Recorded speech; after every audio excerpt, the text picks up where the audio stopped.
అలర చంచలమైన ఆత్మనందుండ నీ అలవాటు చేసే నీ ఉయ్యాల.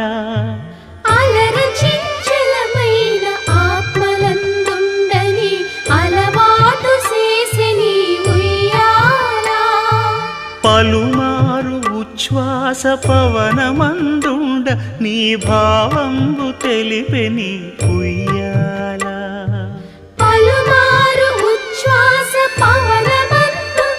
నీ భావంబు తెలిపే నీ ఉయ్యాల.